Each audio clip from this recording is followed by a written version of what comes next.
Hello sir. आप इनमें से सिर्फ एक ही चीज चुन सकते हैं सर, पापी पेट या किस्मत। চলো দেখা যাক ওয়েস্ট বেঙ্গলের পাবলিক কোনটা চুজ করে, খাবার নাকি লটারি। প্রথমে আমরা শুরু করলাম এই বাচ্চা ছেলেকে দিয়ে, একে অফার করলাম ললিপপ নাকি লটারি। আমরা ভাবলাম হয়তো বাচ্চা ছেলে লটারির ব্যাপারে কি আর বুঝবে, কিন্তু মানে ভাই এমন অবস্থা, কোচি বাচ্চা ছেলেও নাকি ললিপপ ছেড়ে লটারি চুজ করছে। তারপরে একটু ম্যাচিওর একজন স্কুল স্টুডেন্টকে আমরা জিজ্ঞেস করলাম।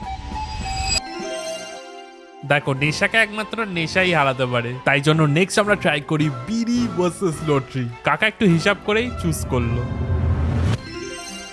ভাবলাম হয়তো সবাই এরম ভাবে লটারি নেবে, কিন্তু তারপরে আমরা খুঁজে পাই পটাটো চিপস লাভারকে। তারই সাথে দেখলাম যে গার্লসদেরও ভাই লটারির সাথে কোনো যায় আসে না, ডাইরেক্ট এসে খাবার নিয়ে চলে গেল। কিন্তু তারপরে আমরা গেলাম যাদের অ্যাকচুয়ালি খাবারের দরকার, আর আমরা ভাই দেখে অবাক। দাদু যদিও পাউরুটি ছেড়ে এখানে লটারির টিকিট নিল, ভাবলাম ভালো কিছু দিলে হয়তো খাবারটাই চুজ করবে। ঠিক আছে, তাহলে লটারির টিকিট নেবে, ঠিক তো? এগরোল নিচ্ছ না? লাস্টে যদিও আমরা স্কুইড গেমের মতন তাদের সামনে খাবার নষ্ট করিনি, উল্টা তাদেরকে দিয়ে দিয়েছি। কিন্তু মেন প্রশ্নটা হলো, তোমাকে যদি অফার করা হতো লটারি নাকি ভাই খাবার, তোমরা কোনটা চুজ করতে?